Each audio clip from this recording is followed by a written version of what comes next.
My name is Sari Humpuya. I'm an expert in business innovation, and I help businesses innovate their enterprise more quickly than they innovate their products.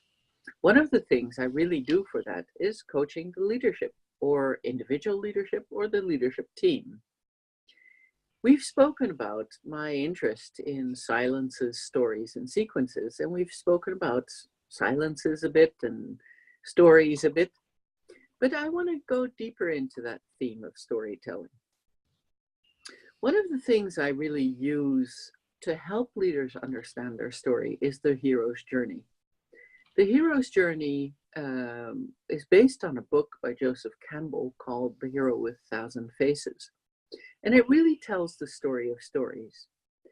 In a thick book, which I don't recommend actually because it's very difficult to read, Joseph Campbell describes how each story and each myth and each saga goes through the same 12 steps. So the hero in any story starts with the prologue, life as is, moves through call to adventure, and then saying no, and then meeting the mentor, going to power, being king for a day, and then starting an internal journey, which is really about maturity much more than development, where he meets the goddess, goes through ordeals, is tested on his beliefs, and finally ends up with the elixir. We've dealt with this in previous podcasts and in previous articles, so I refer you to that. But one of the things I do is I put the hero's journey on the floor as I am coaching leaders, and I ask them to walk their journey, walk the journey of the organization, walk the journey of the team, and see where you get stuck. Sometimes when people get stuck, it's because they haven't spent enough time in the previous step. Last week, I had someone who wanted to go straight from prologue into power, which is step 5 really, and skip all the rest. And I said, why do you want to skip all the rest? You know, if you have never learned to say no, having the no to the call to action, the refusal of the call, we call it, you don't build enough strength, or you don't build enough persistence or resilience in your life to push through even when the going gets tough.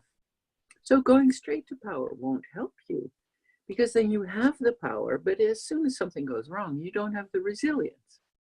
Oh, said this leader, maybe I should go back a step. I said, yeah, maybe you should. Maybe that could help you to realize, I also have the right to learn step by step. Sometimes leaders get stuck otherwise. So in the hero's journey, if you look at it, you see that the heroes get stuck not in the previous step, but on the step that's the diagonal. So sometimes I see people, for instance, they're in ordeal. They're going through their worst nightmare. But the reason they're going through their worst nightmare as a leader is because they answered the wrong call to action. I've had one leader who told me, really, every time I have the same job, even if it's called different, every time I have a job where I have to introduce change to the organization. And because I'm good at it, they keep asking me for the same thing. But each time I get into the ordeal, because each time I get all the resistance of the organization without having any allies. And I said to him, but what is it? How do you get called?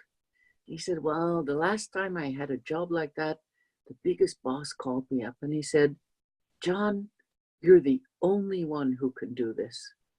And I believed him. And I said, yes. And I asked him, is this the way usually you accept projects? You're the only one. You're our hero. And he said, well, now I think about it, yeah, that's really a way you can seduce me to do the project.